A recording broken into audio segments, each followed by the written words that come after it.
Shalom Bapak Ibu Saudara-saudari yang terkasih di dalam Tuhan.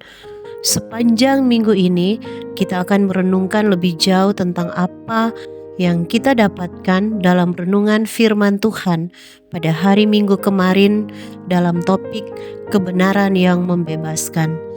Bagian firman Tuhan yang akan membantu kita memahami lebih jauh tentang topik ini terambil dari Yohanes 14 ayat 6 terjemahan baru kedua yang berbunyi demikian. Kata Yesus kepadanya, "Akulah jalan, kebenaran dan hidup. Tidak ada seorang pun datang kepada Bapa kalau tidak melalui aku."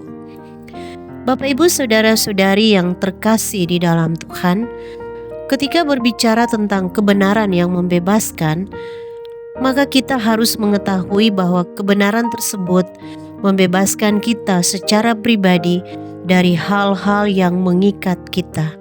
Oleh sebab itu, satu hal yang perlu kita ingat adalah bahwa kebenaran itu memiliki sifat yang lebih pribadi antara kita dengan sang kebenaran tersebut dan memiliki relasi satu sama lain. Dalam bagian firman Tuhan hari ini, kita tahu bahwa sang kebenaran itu menyatakan dirinya lewat Yesus Kristus. Mari kita membayangkan kebenaran itu bukan sebagai buku yang mengajari kita akan segala sesuatu, tapi seorang sahabat terbaik.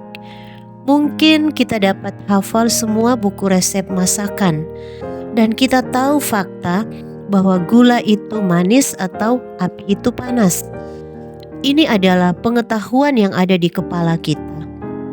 Dibandingkan dengan ketika kita mengenal koki terbaik di kota kita berteman dengannya, makan bersamanya, dan percaya padanya.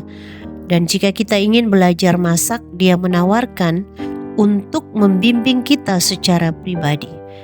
Dalam kekristenan, kebenaran itu lebih mirip yang kedua.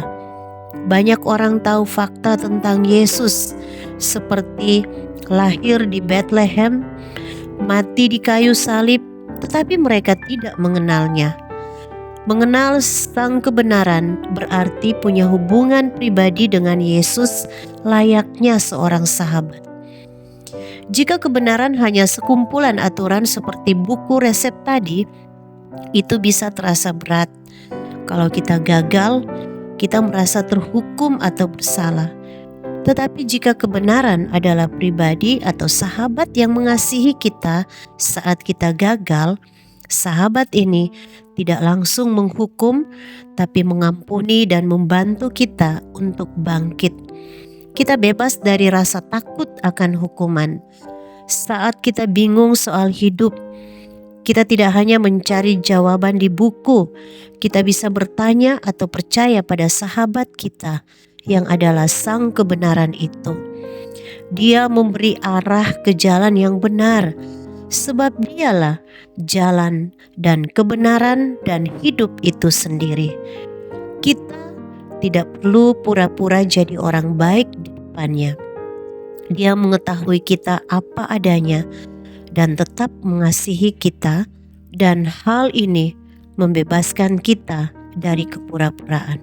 Jadi inti dari kebenaran yang membebaskan itu adalah kebebasan tidak datang dari seberapa banyak kita tahu tentang apa, tapi seberapa dalam kita mengenal siapa yang membebaskan kita. Ini bukan soal seberapa banyak kita mendalami Alkitab atau tahu tentang kekristenan, tapi seberapa dekat hubungan kita dengan Yesus yang adalah sang kebenaran itu sendiri. Pertanyaan untuk kita renungkan bersama.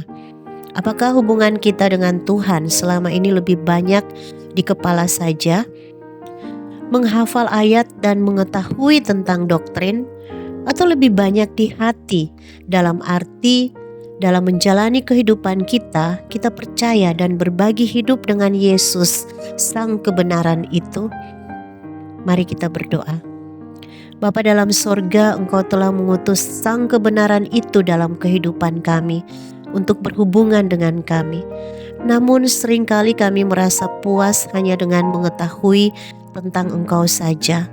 Kami begitu sibuk dengan apa yang kami ketahui dan melupakan bahwa Engkau telah mengutus seorang sahabat bagi kami, yaitu Yesus Kristus, Putra Tunggal-Mu. Ampuni kami jika kami lebih sering memperlakukan-Mu sebagai pribadi yang jauh. Hari ini kami rindu lebih dari sekedar pengetahuan di kepala. Kami rindu pengenalan di dalam hati. Aku ingin mengenal-Mu seperti seorang sahabat mengenal sahabatnya. Ini yang menjadi doa dan permohonan kami. Kiranya jalan kebenaran-Mu selalu tersedia bagi kami. Di dalam nama Tuhan kami Yesus Kristus, kami berdoa. Amin. Demikianlah renungan kita bersama pada hari ini. Kiranya kita boleh terus bertumbuh setiap hari di dalam Tuhan.